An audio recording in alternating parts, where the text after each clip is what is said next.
네, 우리 옆에 분과 인사하시겠습니다. 다시 말씀 앞으로 나갑시다. 복음이 뭐냐면요. 복음이 이렇게 더워 죽어갈 때 이 선풍기가 복음입니다. 이런 복음을 증거하시는 우리 청년들이 되시기를 축복드립니다. 당연한 것을 하다 보면 하나님께서 필요한 것을 보게 하실 거고요. 그래서 담임 목사님께서 우리 임원분들에게 청년들이 해야 될 미션들을 주셨는데 왜 그것을 해야 되냐?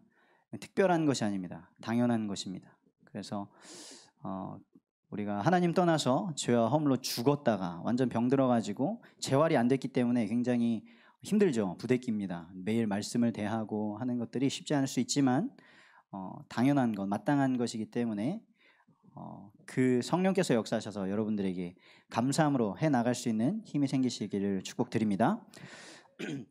지금 많은 청년분들이 우리 김민정 권사님 만나시면서 공통 질문들을 많이 들으셨는데 보통 하나씩 다 점검받으신 게 뭐냐면 목표예요.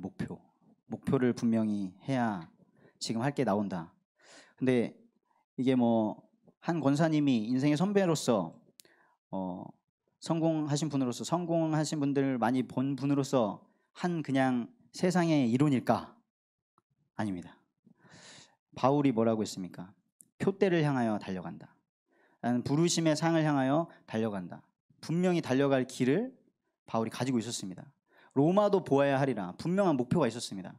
그렇기 때문에 그 과정 속에서 감옥에 갈 수도 있고 그 과정 속에서 순회를 해야겠다. 내가 이 지역까지 복음을 전해야겠다.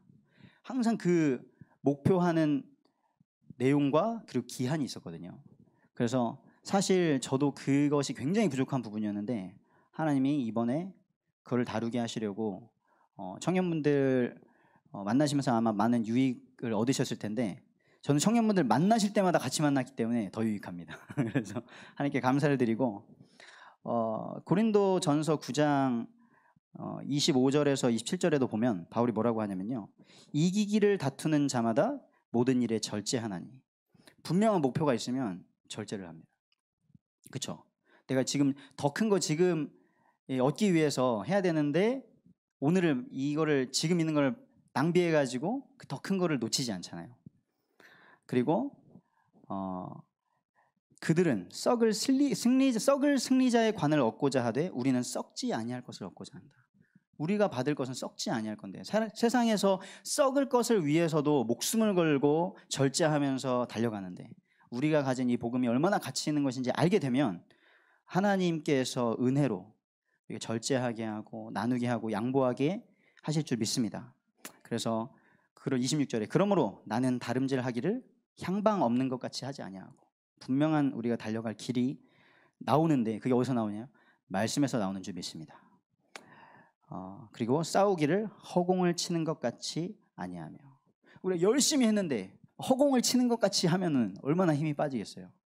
분명한 타격감. 꿈에서 이게 제일 어려운 게 그잖아요. 꿈에서 싸우면 어려운 게 뭐죠? 때리는데 안 맞아. 혹시 경험해 보셨나요? 때렸는데 안 맞아요. 타격감이 없어.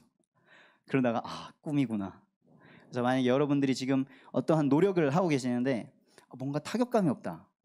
분명히 오늘 하는 그 일에 타격감이 없다. 말씀으로 지금 내가 있는 위치와 시간표를 점검하게 되시기를 축복드립니다.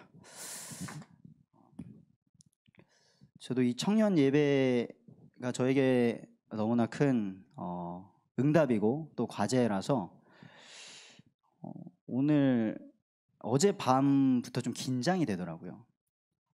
단순히 뭘 잘해야겠다가 아니라 예배를 잘하는 게 뭐가 있겠습니까? 하나님 앞에 서고자 하는 그 마음이 굉장히 긴장이 됐습니다. 그리고 원래 당연히 그랬어야 되는 거지만 우리 청년분들이 이 마음과 시간을 들여서 이 자리에 오시는데 제가 헛소리하면 안 되잖아요. 제 소리를 하면 안 되고 그래서 정말 기도하게 되고 공부하게 되고 준비하게 되는데 너무나 감사한 시간을 보냈습니다. 그리고 제가 이제 지난 주일 밤부터 이제 미션홈에서 생활을 시작했는데요. 저는 필리핀에 가서 어디에서든지 잘 수 있는 체질을 하나님께서 만들어 주셨습니다. 그래서 저는 찌푸니 안에서도 잘 수 있고요. 저는 배에서도 잘 수 있고, 흔들리는 배, 유람선 말고 뭐 이런 흔들리는 통통배에서 잘 수 있고 어디서든 잘 수 있거든요. 미션홈에서 너무 잠을 잘 자는데 아직 이 몸이 적응을 못했나 봐요. 그래서 잘 자는데 새벽 기도에 막 지각할 뻔하고 잘 자는데 갔다 와서 좀 피곤하고. 그래서 한 권사님이, 김모 권사님, 저를 낳아주신 권사님께서 걱정을 하시더라고요. 왜 미션홈 갔는데 얼굴이 반쪽이 됐냐. 걱정하지 마십시오. 빨리 패스. 그래서 함께 응답을 하셨으면 좋겠습니다. 오늘 말씀의 제목을 기도하면서 사명을 누리는 예손 청년으로 잡아봤습니다. 우리 하나님의 말씀 같이 읽어보겠습니다. 사무엘상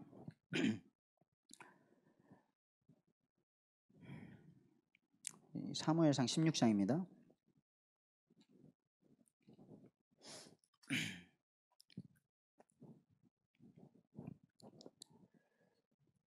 사무엘상 16장 1절의 말씀만 우리 함께 읽으시겠습니다. 시작.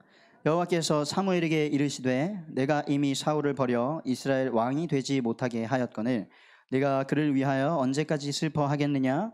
너는 뿔에 기름을 채워 가지고 가라. 내가 너를 베들레헴 사람 이새에게로 보내리니 이는 내가 그의 아들 중에서 한 왕을 보았느니라 하시는지라. 아멘. 다윗에게 왕이 되는 기름을 붓기 위해 사무엘을 보내시는 장면입니다. 그래서 사무엘이 가는데 사울이 버젓이 왕으로 있는데 왕이 될 사람에게 기름 부으러 간다고 하면 지금 현 왕이 심기가 좋을 일이 없잖아요. 그래서 이 하나님의 말을 전하는 사무엘도 하나님 그럼 사울 왕이 열받지 않을까요? 그러니까 하나님 방법을 알려주세요. 가서 제사 드린다고 해. 거의 뭐 예배를 핑계 대면서 간첩처럼 활동을 하는 것인데요. 가서 이새의 아들들을 쭉 봅니다. 7 아들들을 보는데 사무엘이 사울왕을 기름 부은 경험이 있잖아요. 사울왕이 어땠습니까? 이스라엘 백성들, 일반 백성들보다 머리가 하나 더 있었어요. 그러니까 키가 엄청 컸죠. 기골이 장대하고 베냐민 지파의 왕족으로 이렇게 훌륭한, 사람이 보기에 굉장히 훌륭한 사람이었는데 그 사울이 왕이 되고 나서 하나님의 말씀을 거역하니 사울왕 덕분에 우리가 굉장히 명언 성구를 알지 않습니까? 순종이 제사보다 낫다. 네가 왕이고 뭐고 잘났고 뭐고 하나님의 말씀에 순종하는 것이 얼마나 멋있게 예배하고 제사하는 것보다 낫다. 그 말을 사울의 인생을 통해서 안타깝게도 듣게 되었죠. 그래서 그 사울왕은 왕이었지만 악신에 들리고 한 목동인 다윗이 수금을 타줘야 정신이 상쾌하게 되는 그런 상태가 되어버렸습니다. 그런데 그런 사울을 왕으로 기름 부었던 사무엘이 또 이새의 집에 가서도 왕이 될 사람을 기름 부으려고 하는데 뭐죠? 첫째 아들 엘리압 막 쭉 보는데 기골이 장대하고 또 멋있어요. 이 사람인가 보다. 근데 하나님이 아니다. 그 사람이 아니야. 나는 사람들은 겉모습을 보지만, 외모를 보지만, 근데 사울왕 기름 부을 때도 외모를 봤는데, 외모를 보지만 나 여호와는 중심을 보느니라. 그래서 다 지나가고 저기 홀로 그 목장에서 양을 치고 있는 다윗이 기름 부음을 받으면서 왕이 될 언약을, 그 사명을 받는 그런 내용입니다. 그래서 사명은 뭔가 무겁죠. 미션, 이 특수한 미션을 수행하는 사람일수록 군대에서 특수한 훈련을 받고 죽을 고비를 넘기고 이 곳에도 그 장교 훈련을 받으신 분이 있고 또 우리 청년들 중에 ROTC 가고 싶다는 청년이 있대요. 그래서 잘 도와주시고요. 장교로 아니면 특수부대, 수색대 이런 걸 하려면 더 특수한 훈련을 받죠. 그게 과정이 힘든 것 같지만 그들이 정말 나 무서워서 못하는데 막 떠밀려서 하는 게 아니라 그 어려운 곳일수록 자원해서 합니다. 자원해서. 어중이 떠중이 막 너 뭐 쓸데없는 사람을 데려다 하는 게 아니라 해병대 자원해서, 특수부대 자원해서, 장교, 자원해서 이렇게 자원해서 하거든요. 그래서 우리가 하나님 앞에 자원하는 마음을 가지고 사명을 우리가 받는데요. 우리가 복음을 통해서 생명을 얻었잖아요. 근데 하나님께서 복음을 주시고 우리에게 생명 주시고 부르실 때 분명한 이유가 있다는 거죠.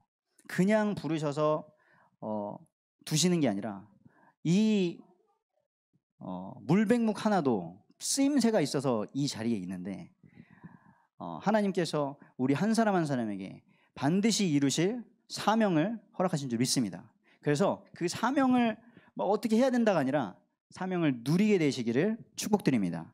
그러려면은 정확한 방법과 지령과 이런 거를 알면 돼요. 근데 그걸 모르면 막 예상치도 못한 곳에 떨어져 가지고 뭘 해야 될지 모르고 내가 뭘 해야 될지 모르면 이제 당황하는 거죠. 하나님의 말씀에 그것을 정확하게 알려주십니다. 그래서 우리에게 말씀하셨어요. 다시 지금 말씀 앞으로 가야 된다. 지금 담임 목사님도 그 누구도 한 번도 경험하지 못한 이 언택트 시대, 포스트 코로나 시대가 오면서 어떻게 될지 모르는데 우리에게 답을 주신 것은 뭡니까? 다시 말씀 앞으로 가라. 왜? 이 말씀은 어떤 말씀입니까? 히브리서 4장 12절에 하나님의 말씀은 살아있고 활력이 있다. 그 살아있는 말씀이 창세기 1장 1절에 어떻게 하셨어요? 태초에 하나님이 천지를 창조하시니라. 하나님이 세상을 살아있고 활력 있는 말씀으로 창조하신 줄 믿습니다. 그래서 그 말씀이 우리 안에서 역사하면 창조의 역사가 일어날 것입니다. 그 말씀이 에스겔서 37장에서는 마른 뼈들에게 들어갔는데 살아났습니다. 그냥 살아난 정도가 아니라 우리처럼 그냥 살아나서 나 하나님 자녀 이 정도가 아니라 극히 큰 군대가 된 줄 믿습니다. 우리 예수의 청년들이 하나님의 극히 큰 군대로 세워질 줄 믿습니다. 그리고 에스겔서 47장에서는 그 말씀이 성전으로부터 흘러내려가는데 닿는 모든 곳마다 다 살아나는 거예요.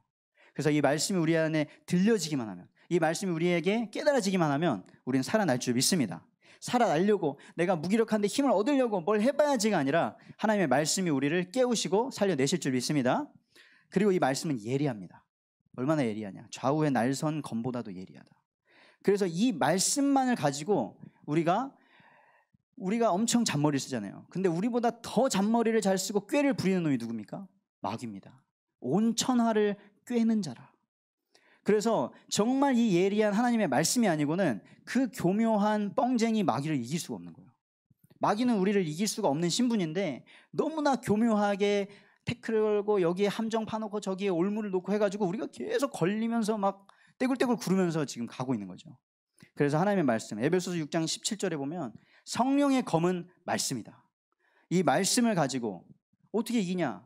마태복음 4장에 예수님이 직접 보여주셨어요. 마귀가 예수님을 시험하러 왔잖아요.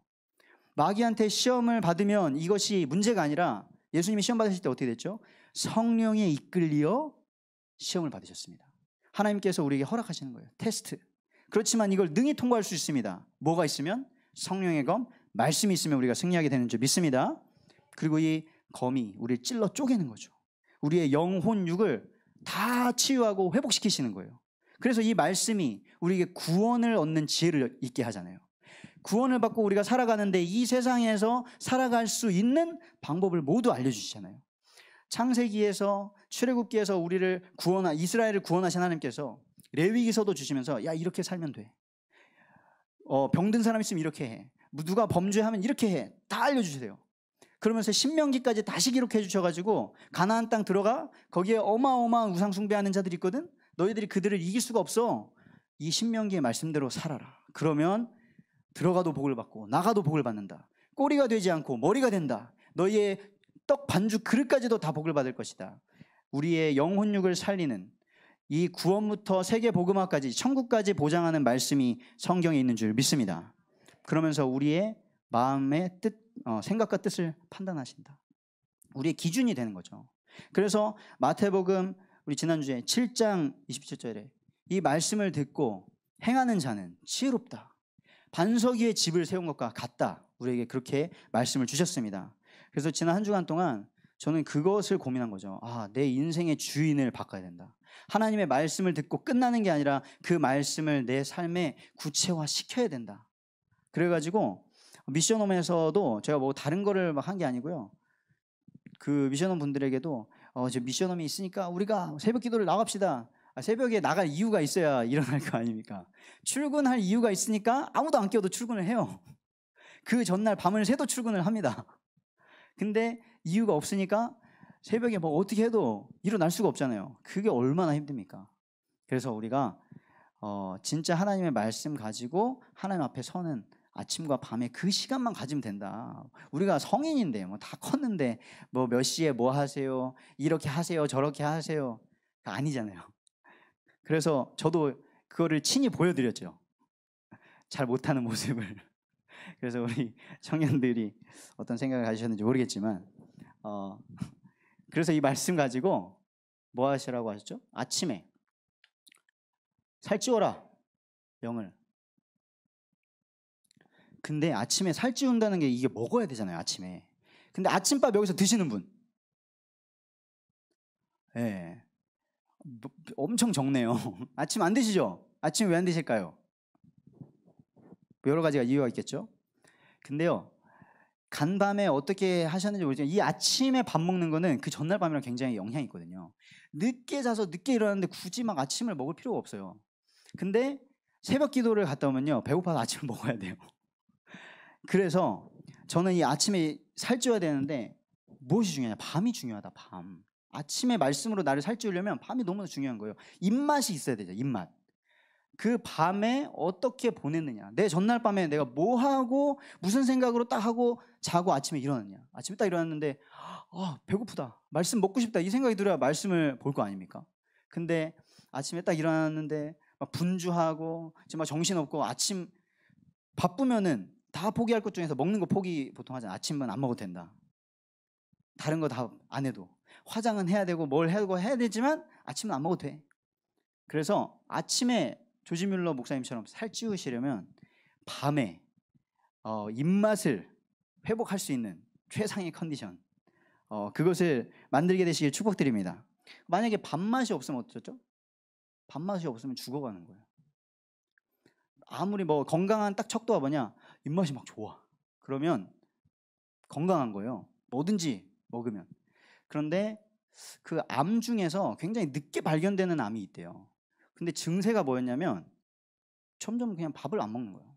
안 먹어도 배 안 고프고 입맛이 없고, 그러다가 어느 날 딱 검사했는데 말리기, 그리고 돌아가신 사모님이 계셨거든요.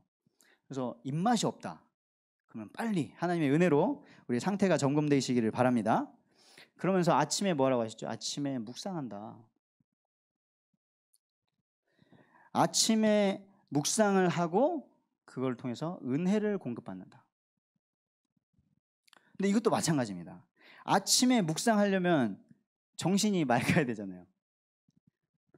만약에 정신이 컨디션이 좋지 않으면요, 묵상하려고 딱 앉았다가 그대로 이렇게 갑니다. 이렇게 쭉 제가 경험했던 바와 같이 수많은 새벽 기도에 나를 나와서 그대로 기절했던 그 날들, 밤 시간에 다시 묵상하고 말씀 공급받으려면, 은혜 공급받으려면 이 아침에 받았던 거를 하루가 지나고서 좀 확인해 봐야지 않겠어요? 내 말씀이 내 삶에 뭐가 있었나? 그래서 이 밤에 확인을 하는 시간을 갖게 되시길 바랍니다. 말씀이 나에게 이렇게 말씀하셨는데 오늘 하루가 어땠지?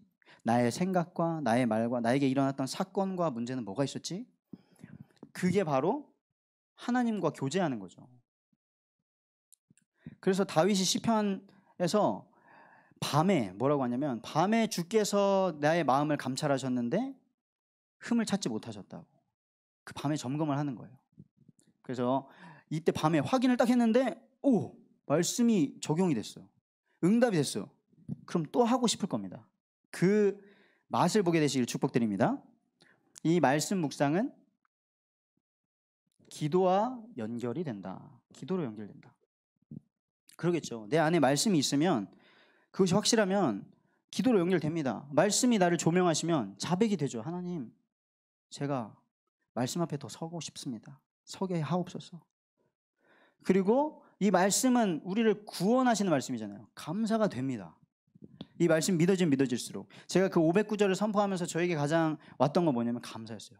그렇지, 이 말씀에 모든 게 다 있구나. 내가 구원받았는데 내가 헌신해야겠구나. 내가 축복받았구나. 이거를 전수해야겠구나. 깨달아지는 감사가 있으면서 그러면서 나와 같이 구원받아야 될 자들, 나와 같이 힘 얻어야 될 자들 위해서 중보가 되고, 그리고 도와줘야 되는데 뭔가 내 힘으로 할 수 없는 것들 간구가 되고, 이런 되어지는 기도의 축복을 누리시기를 바랍니다.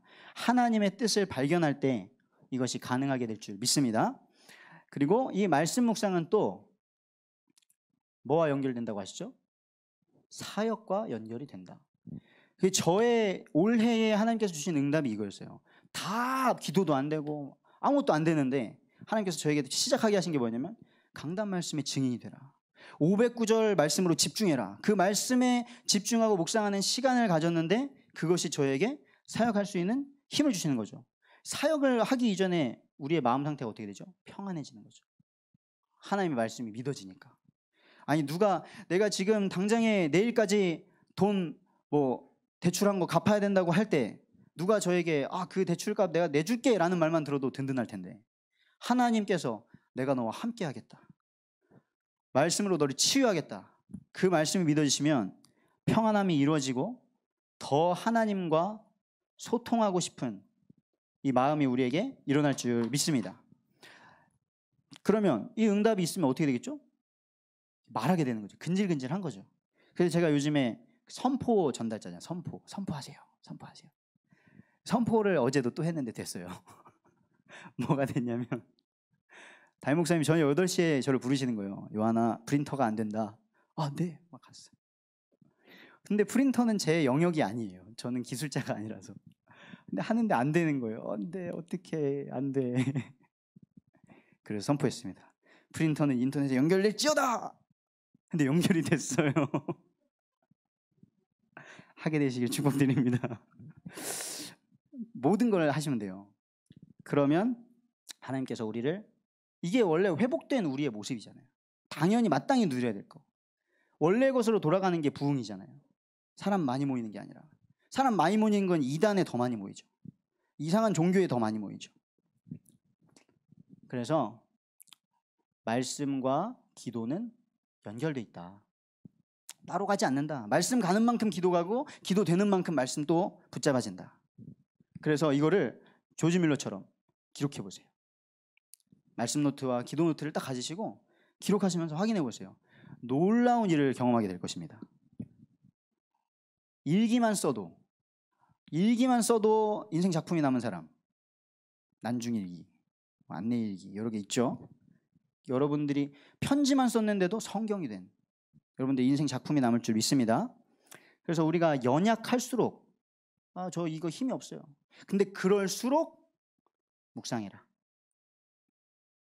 하나님 말씀을, 밥맛 없을 때, 몸이 아프실 때 밥을 먹으려면 어떻게 하면 되는지 아세요? 제일 쉬운 방법. 꼭꼭 씹어 먹으면 돼요. 많이 씹으세요. 밥 맛이 없어요.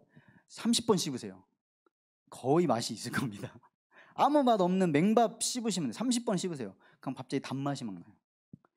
연약해서 말씀 맛이 없어요? 재미없어요? 어려워요? 말씀을 꼭꼭. 전에 윤성준 목사님 오셔도 말씀하셨죠. 천천히.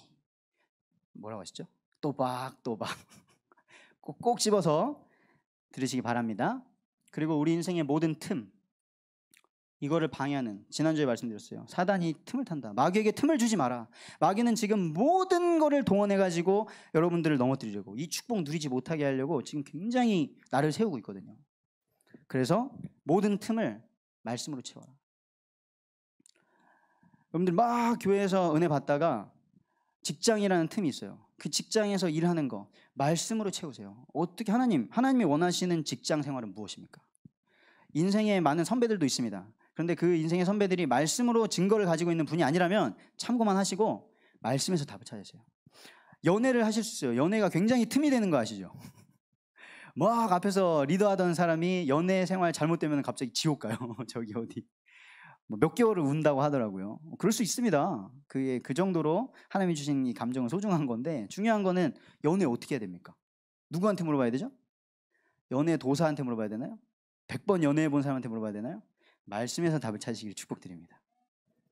그래서 이 틈, 우리 이 시대에는 순교가 뭡니까? 돈과 시간이잖아요. 물질과 시간인데 그 물질과 시간에 틈이 생겼을 때 우리의 그 속에 있는 게 나오거든요.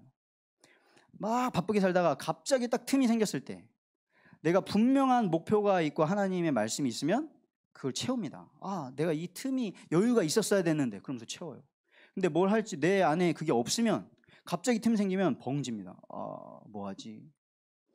갑자기 꽁돈이 생기면 여러분들의 분명한 목표와 하나님의 뜻이 딱 있으면 아, 이 돈 거기에 써야 되는데 아, 이 랩런트에게 아, 지금 나 이 부분에 훈련 받아야 되는데 아, 목사님 교회에 그래서 이번에 물질에 그 생기셨죠. 나라에서 줬잖아요. 여러분 어떻게 쓰셨습니까? 한번 점검해 보십시오. 정말 필요한데 써야죠. 당연히. 무슨 국가재난지원금 받았는데 그거 다 교회로 갖고 오세요. 아니에요. 써야죠. 필요한데. 그런데 어디에 쓰셨습니까?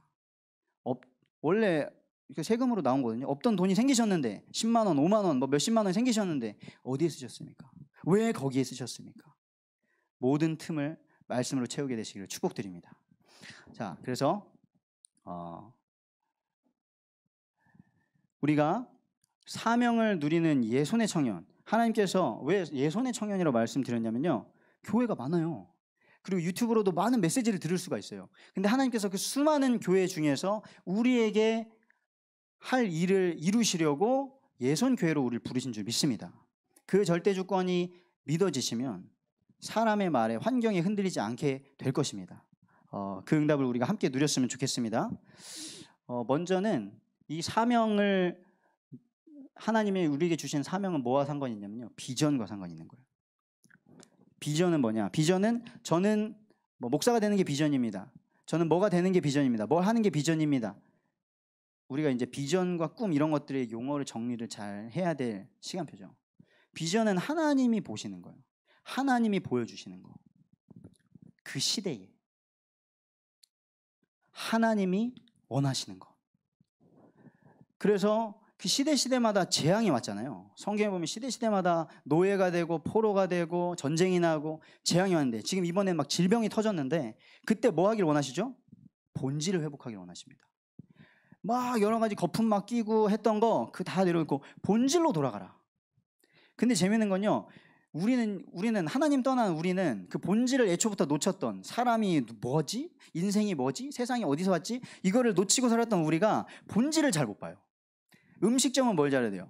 조금 지저분해도 음식을 잘해야 되잖아요. 그 다음에 다 당연히 그 손님이 상쾌하게 먹을 수 있도록 모든 걸 다 해야죠. 근데 막 인테리어 깔끔하고 막 셰프가 너무 잘생겼어. 연예인급이야. 근데 음식을 시켜서 5만 원째 시켜서 먹었는데 맛대가리가 없어요. 본질을 잃어버린 식당. 교회가 막 화려하고 건물 어마어마하고 막 많은 프로그램들이 있고 한데 교회를 다녔는데 구원을 못 받아. 본질을 놓친 거죠. 그래서 이 재앙 속에서 하나님께서 본질을 회복하기를 원하시는데요, 이게 너무나 재미있었던 게 지난주에 그 여러분들 짱구 아시죠? 짱구 애니메이션이 너무 재밌잖아요. 근데 이게 원래 성인 만화거든요. 그래서 되게 사회를 비판하거나 이런 것도 많이 들어있는데 어느 날 그 친구들이 다 같이 시장에 놀러 갔어요. 시장에 놀러 갔는데 훈이라는 한 친구는 가는 곳마다 고깃집에 가면 고깃집 사장님이 알고 훈이 왔구나 이러면서 뭐 더 줘요. 아, 또 어디 음식점에 가니까 또 거기 훈이 왔구나 이러면서 또 줘. 저 야채 가게 가니까 훈이 왔구나 이러면서 또 덤으로 뭐 주는 거예요. 그러니까 옆에서 친구들이 뭐야, 왜 훈이를 모르는 분들이 없는 거지? 그러면서 덤으로 뭘 더 주네? 그러면서 나름대로 분석을 해요. 아, 저렇게 시장에 가서 모르는 사람이 없는 거를 시장의 얼굴이라고 하는데 우리도 시장의 얼굴이 되자. 훈이처럼 하자. 훈이가 어떻게 했냐 막 관찰을 한 거예요. 한 친구는 훈이가 보니까 갈 때마다 뭘 살 때마다 사장님, 우리 어머니가 이거는 이렇대요. 고기는 어디가 맛있대요. 뭐 이런 말을 자기가 아는 걸 한마디씩 한 거예요. 그래서 이걸 해야겠다. 그 철수가 케이크 사러 가가지고 케이크 하나 주세요. 케이크 사면서 케이크는요 사실 어떤 말이에요. 이러면서 잘난 척을 딱 했어요. 그러니까 그래 몰랐어 이러면서 가래. 5,000원이야. 이게 아닌데. 그 다음에 또 다른 애가 분석을 해가지고 했는데 더 웃긴 거, 보니까 훈이는 항상 문을 들어갈 때 왼발부터 들어갔어. 그러면서 물건을 집을 때는 왼손으로 오른손으로 이러다가 모르겠다 이랬는데 그게 아니죠. 사람들이 문제가 생기면 분석을 합니다. 이 문제가 왜 왔지? 그런데 진짜 근본적인 원인을 놓치니까 뭐 여러 가지 이론을 많이 만들고 하는데, 그러면은 그 순간의 현상은 잠깐 잠잠일 수 있을지 모르지만 다른 문제들이 계속 생겨나는 거죠.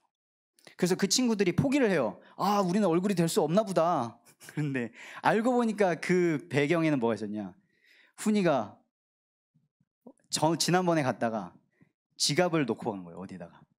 그래서 시장 한복판에서 으아, 지갑이 없어졌어요, 엄마. 이렇게 시장 사람들이 다 나와서 누구야? 얘가 훈이구나. 얘 항상 잃어버리는 애. 그래서 시장 사람들이 다 알게 된 거예요. 본질을 놓치니까 다른 이유를 계속 생각합니다. 누구는 저거를 해서 쓰임받나 보다. 누구는 이거를 해서 되나 보다. 방법이 아닙니다. 하나님의 그 뜻을 발견하시고 지금 이 시대에 본질을 회복하게 되시기를 축복드립니다. 그래서 하나님께서는 절대 계획을 가지고 계시죠. 언제나 변하지 않는 그 어떤 시대가 와도.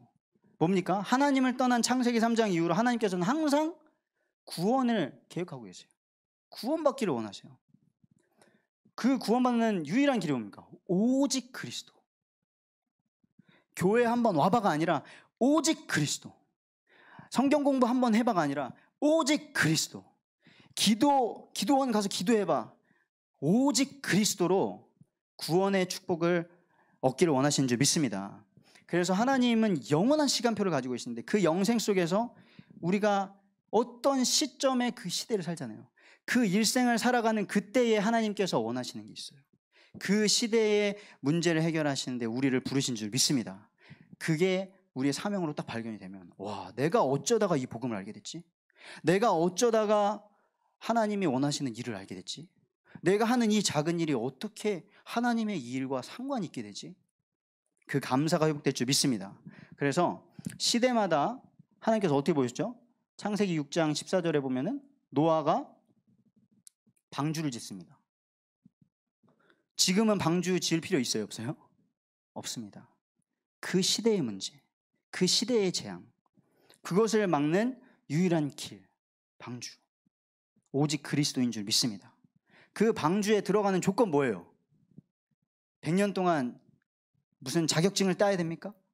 돈을 얼마나 싸들고 입장료를 가지고 와야 됩니까? 아니요. 들어가면 돼요. 들어가면. 하나님의 말씀을 읽고 들어가면 되는 겁니다. 그런데 노아의 가족 8명 빼고는 아무도 안 들어갔죠.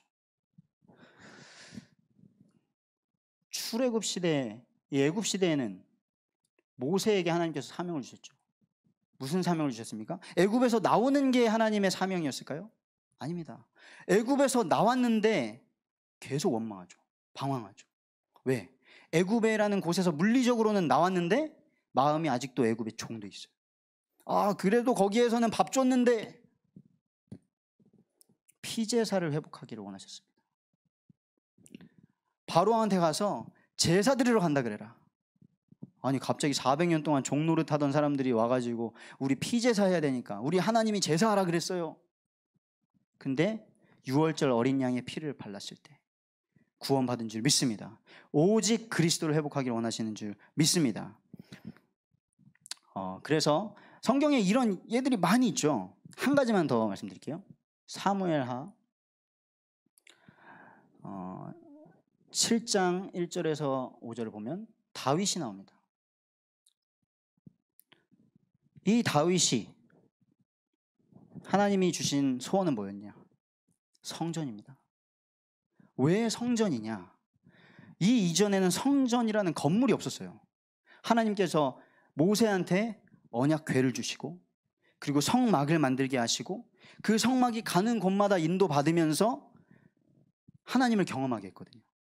그런데 그 약속대로 하나님의 백성들이 하나님의 법을 가지고 가나안 땅이라는 땅을 정복했는데 거기에서 나라를 이루었을 때 이제 그곳에서 모든 사람이 하나님을 알 수 있는 그것이 필요하다.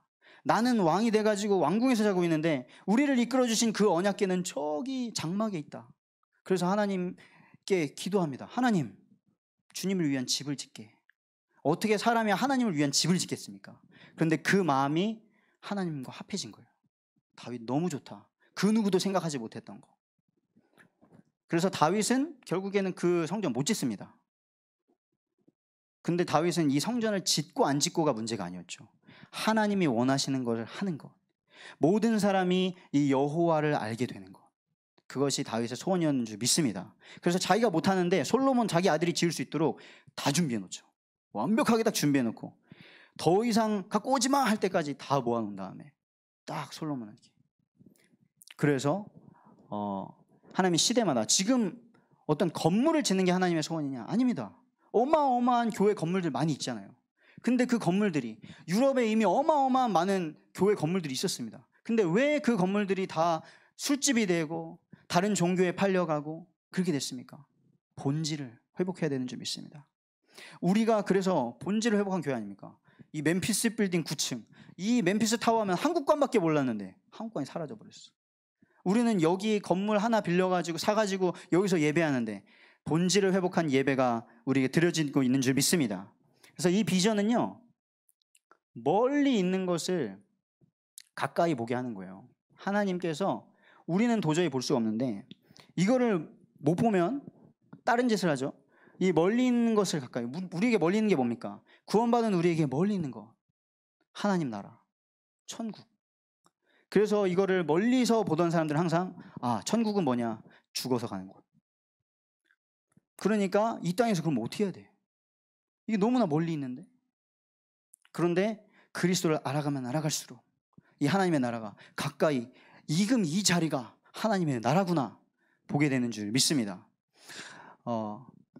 그래서 목사님 분명히 말씀하셨죠. 이게 목사님의 말이 아닙니다. 이 땅에서 하나님의 나라는 어디냐? 교회입니다. 교회. 이 교회당, 여기가 천국입니다. 여기가 하나님 나라입니다. 이걸 말하는 게 아니고요.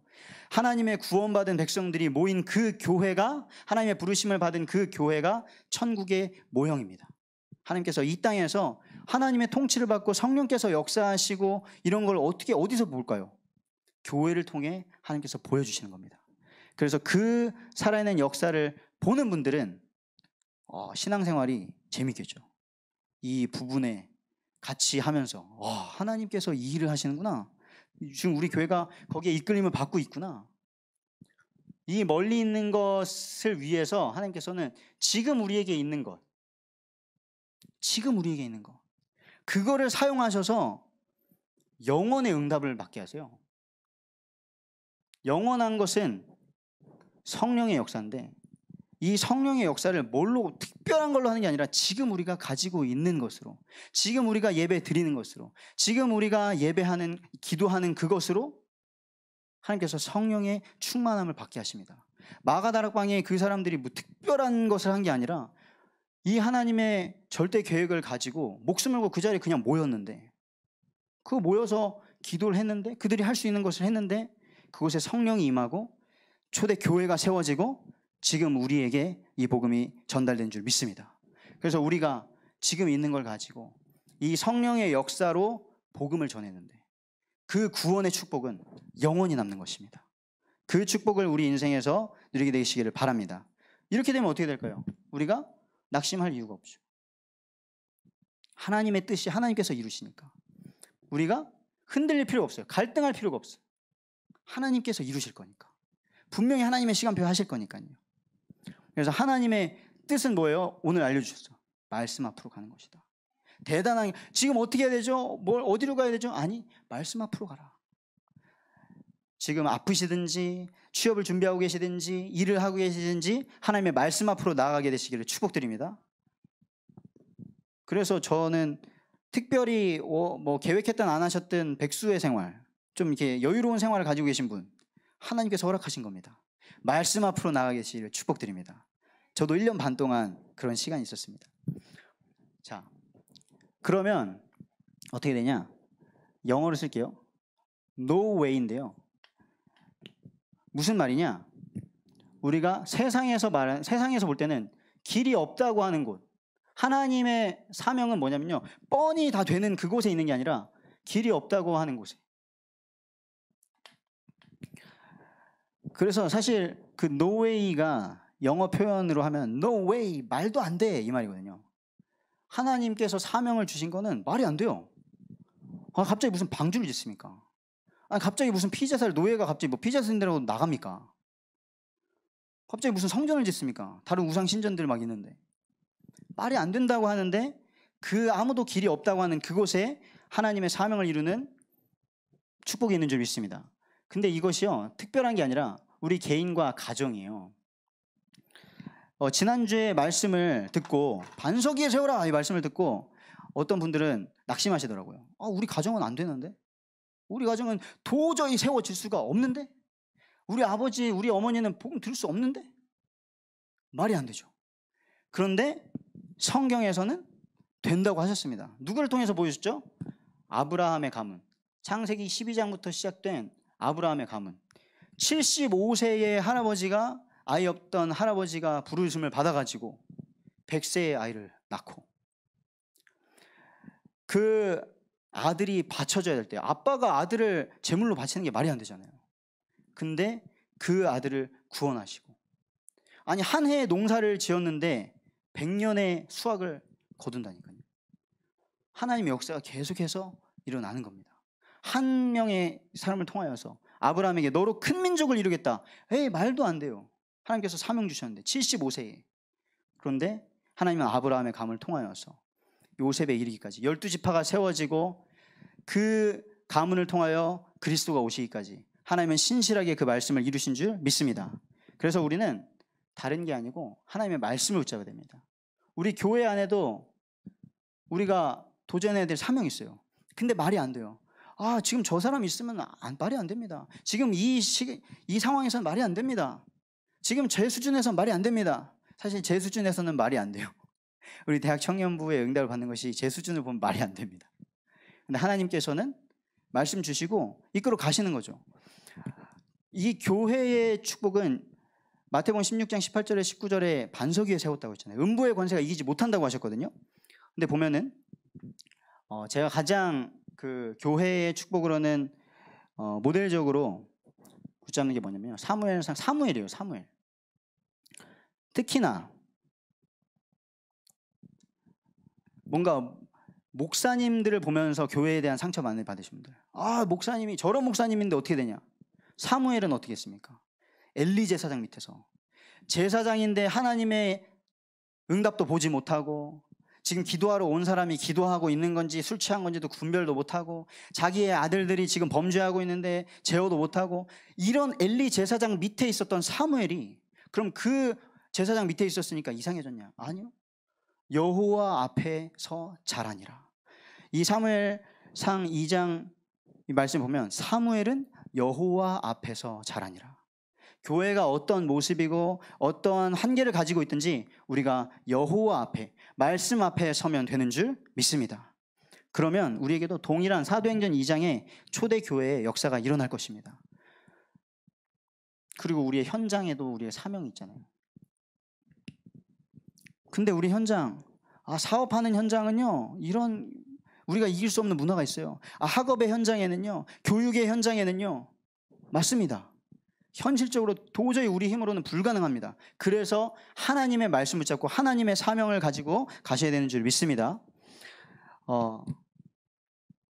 우리는 안 된다고 하는데 사도행전 1장 8절에 오직 성령이 너에게 임하시면 너희가 권능을 받고 예루살렘과 온 유대와 사마리아와 땅끝까지 이르러 내 증인이 되리라 하시니라.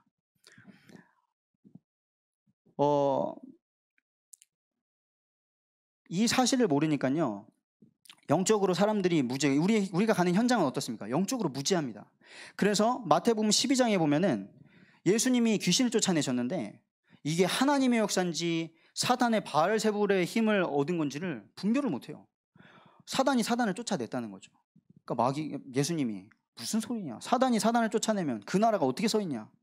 지금 현장은 이게 하나님의 역사인지, 방언이 터졌는데 이게 하나님 주신 건지 귀신이 준 건지, 뭔가 치유가 일어났는데 이게 하나님이 주신 건지 귀신의 역사인지 분별이 안 되죠. 무당이 주는 말이나 교회에서 주는 어떤 응답이나 분별이 안 됩니다. 그리고 이 현장에는 다른 게 너무 많죠. 복음 외에 다른 게. 그래서 사도행전 4장 12절에서는 다른 이로서는 구원받을 수 없다. 세상에서는 교회 말고도 구원의 길이 있다고 얘기를 하는데 우리에게는 이 유일성이 있어야 되는 줄 믿습니다. 현장에는 치유할 수 없는 질병들이 너무나 가득한데, 영적인 질병들이 가득한데, 사도행전 8장 4절에서 8절에서는 빌립 집사가, 평신도가 사마리아 성에 가서, 아무도 가지 않는 그 현장에 가서 복음을 증거했는데 귀신이 떠나가고, 더러운 귀신들이 떠나가고 치유가 일어난 줄 믿습니다. 그래서 우리는 영적으로 무지한 그 현장에, 유일성이 없는 그 현장에, 답이 없고 치유할 수 없는 질병이 가득한 그 현장에 하나님께서 사명을 가지고 보내신 줄 믿습니다. 여러분들이 내일부터 가시는 그 현장, 오늘부터 돌아가시는 그 가정 현장에 하나님께서 생명 살리는 역사를 허락하실 줄 믿습니다. 그래서 우리가 해야 되는 거, 지난주에 말씀드렸던 거는 우리가 지금 구원받고 나왔는데 광야 같은 삶이다. 우리 뮤지컬 때 노래했습니다. 누가 광야 같은 우리 삶을 위로해 줄까요? 아니, 구원받고 나왔는데 세상에 가니까 아무것도 없네. 하나님이 안 계신 것 같은데요. 하나님께서는 지금 우리의 생각을 내려놓고 육신의 것을 내려놓고 하나님의 말씀으로 살으라고 광야 운동하자고 했습니다. 지금 우리가 그것을 회복하고 정복도 하고 이 회복이 돼서 지금 우리가 이렇게 편안하게 예배하고 있는 거거든요. 우리의 믿음의 선배들이 이렇게 갈고 닦아 놓은 겁니다. 그런데 우리가 다시 뭘로 가득하게 됐냐? 우상으로 가득하게 된 거예요. 우상이 뭐냐? 책을 추천해 주셔가지고 읽었습니다. 내가 만든 신. 거기 팀 켈러 목사님이 뭐라고 하시냐? 모든 것이 우상이 될 수 있다. 모든 것. 너가 하려고 하는 소원, 그것도 우상이 될 수 있고, 너가 하는 사랑, 그것도 우상이 될 수 있고, 너가 하는 모든 것이, 아브라함에게 아들마저도 우상이 됐던 것처럼 하나님보다 내가 이걸로 안정감을 얻을 수 있겠다 하는 것은 다 우상이 될 거라 그랬거든요. 그래서 그 우상에 빠졌던 이스라엘 백성이 어떻게 됐냐? 다 정복했는데 그 하나님이 이끌어주신 언약궤를 원수 블레셋한테 뺏겨버려요, 그냥. 그래서 그 하나님의 언약궤가 다곤신이 있는 신전에, 딱 우상 신전에 놓여지게 됩니다. 이스라엘 아무것도 못해요. 그래서 사무엘이 뭐라고 하냐? 미스바로 모여라. 내가 너희를 위해 기도하겠다. 우리의 우상들을 다 제거하자. 그게 뭡니까? 하나님보다 우선된 우리의 우상을 다 제거하자. 이 청년의 때에 우리의 가정 가문으로부터 오고 우리가 현장에서 우리가 자라면서 보고 우리 안에 들어간 틀린 생각들, 하나님 말고 이것이 나의 인생을 만족시킬 수 있고 성공시킬 수 있고 행복하게 할 수 있을 거라는 그 모든 틀린 생각들을 제거하는 청년의 때가 되시기를 축복드립니다. 그게 뭐죠? 그게 진짜 회개죠. 하나님 잘못했어요. 제가 광훈이한테 거짓말을 했어요. 광훈이가 저한테 밥 먹자고 했는데 제가 밥 먹었다고 했어요. 그거 회개하는 거 아니잖아요. 하나님 저 선물 받았는데 이거 하나도 제 마음에 안 드는데 제가 고맙다고 막 잘 쓴다고 했어요. 그게 회개 아니잖아요. 하나님보다 앞선 우리 안에 있는 우상을 제거하는 것, 그것에서 돌이키는 것이 참된 회개인 줄 믿습니다. 그래서요, 우리가 이 우상을 제거하려고 노력하는 게 아니에요. 제거 안 됩니다. 그 우리가 우선으로 가지고 있던 거 그거 절대 못 버려요. 아브라함이 갑자기 이삭을 죽일 수 있겠습니까? 못 버립니다. 절대로. 그런데 노력한 게 아니라 그게 보이면 버려져요. 보이면 놔져요. 이게 우상이구나 하는 게 보이면 놔집니다. 그 우리의 눈을 뜨게 하는 게 뭡니까? 주님의 말씀을 펼치니 빛이 비쳐서 우둔한 자를 깨닫게 하는구나. 시편 아까 119편 130절의 말씀 우리에게 주셨습니다. 하나님의 말씀이 우리를 깨닫게 할 겁니다. 여러분, 우상 어떻게 버리죠? 여러분이 딱 쥐고 있는 게 이게 진짜 좋은 거야. 이거 있으면 너무 느낌도 좋고 좋아. 그런데 그게 똥이라는 걸 딱 알게 됐어요. 어떻게 해요? 이거 버리려고 노력해야 됩니까? 그냥 바로 버리는. 모르면은 끝까지 쥐고 이거라도 가지고 있어야 될 것 같은데 똥이라도. 참 사람이 빨리 버릴 거 버려야 되는데 우리 청소의 기본은 버리는 거잖아요. 근데 못 버리고 제가 못 버려요. 맨날 막 쌓아두고 막 하다가 언젠가 쓰지 않을까 이러다가 우리의 우상을 다 버리게 되시기를 축복드립니다. 그래서요, 오늘 말씀 주신 것처럼 아침에 말씀 분명한 말씀이 있으시면 그 말씀 붙잡으십시오. 그런데 잘 모르겠다. 강단 페이퍼. 진짜 해보세요. 제가 괜히 선포하라고 말씀드리는 게 아닙니다. 하도 맛을 봐가지고 선포하면 되는구나. 하나님이 원하시는 게 이루어지는구나. 강단의 말씀으로 하루를 시작하시고요.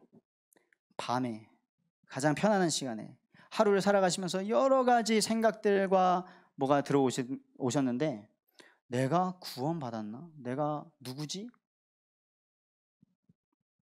하나님께로 우리의 생각을 돌이키시고 다음날 또 아침에 정말 말씀으로 영적으로 살찌울 수 있는 그런 영적 상태를 만들게 되시기를 축복드립니다. 한번 실천해 보시고 만약에 목장별로 이렇게 우리 한번 해보자 해가지고 실천하신 그런 것들을 저에게 말씀해 주시면 제가 어떻게든 상을 드리겠습니다. 너무 잘했어요. 그런 것들은 정말 상을 줘야겠죠. 그래서 우리에게 주신 사명, 본질을 회복하는 겁니다. 다시 말씀 앞으로 돌아가는 겁니다. 그래서 이 시간에 정말 피곤하신데도 불구하고 이 자리에 앉아 계신 것은 하나님의 말씀 사모하는 그 마음과 중심을 가지고 계신 건데 하나님께서 이 말씀을 깨닫게 하시고 한 주간도 생각나게 하시고 여러분의 삶을 굳게 세우게 되시기를 축복드립니다.